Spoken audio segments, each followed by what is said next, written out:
সুপ্রভিয়াস, আসসালামু আলাইকুম। রিধা মিডিয়ার পক্ষ থেকে আপনাদের সবাইকে স্বাগতম। এবং এখন যে নিউজটি শেয়ার করবো সেটা হচ্ছে অত্যন্ত গুরুত্বপূর্ণ নিউজ।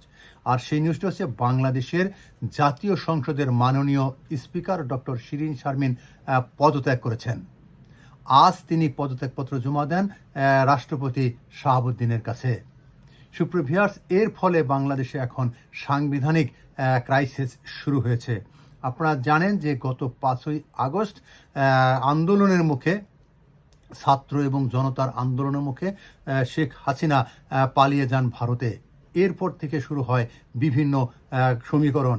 সুপ্রভিয়ার্স, আপনারা জানেন যে 5 তারিখে শেখ হাসিনা পলায়নের পরে সাবেক প্রধানমন্ত্রী শেখ হাসিনা পদত্যাগ করে ভারতে আশ্রয় নিয়েছেন এবং তারপর থেকেই রাষ্ট্রপতি শাহাবুদ্দিন তিনি দেশকে অনেকটা পরিচালনা করছিলেন। এবং সেই সাথে 8ই আগস্ট আপনারা জানেন যে উপদেষ্টা পরিষদ গঠন করা হয়। ডক্টর মোহাম্মদ ইউনূসের নেতৃত্বে একটি উপদেষ্টা পরিষদ গঠন করা হয় এবং সেই উপদেষ্টা পরিষদই এখন বাংলাদেশ পরিচালনা করছেন। আপনারা আরও জানেন যে 27শে আগস্ট রংপুরে ডক্টর শিরীন শারমিনের বিরুদ্ধে একটি শ্রমিক হত্যার মামলা দায়ের করা হয়েছে। শুধু তিনি নয়, তার সাথে আরও 12 জন, অর্থাৎ মোট 13 জনের বিরুদ্ধে এই হত্যা মামলা দায়ের করা হয়েছে। আপনারা জানেন যে 5ই আগস্ট তিনি পদত্যাগ করেছেন সাবেক প্রধানমন্ত্রী শেখ হাসিনা এবং তার ফলেই আসলে রাষ্ট্রপতি সেই সংসদকে ভেঙে দিয়েছিলেন।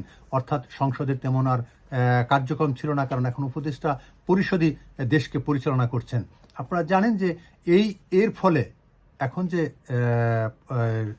মাননীয় স্পিকার যে পদত্যাগ করলেন, এর ফলে আসলে বাংলাদেশের সাংবিধানিক কী সংকট হতে পারে সেগুলো আমরা জানবো বিজ্ঞ এবং অভিজ্ঞ লোকদের কাছ থেকে। সুপ্রভিয়ার্স, শুধু এতটুকু জেনে নিন যে আজকে বাংলাদেশের জাতীয় সংসদের মাননীয় স্পিকার ডক্টর শিরীন শারমিন চৌধুরী তিনি পদত্যাগ করেছেন।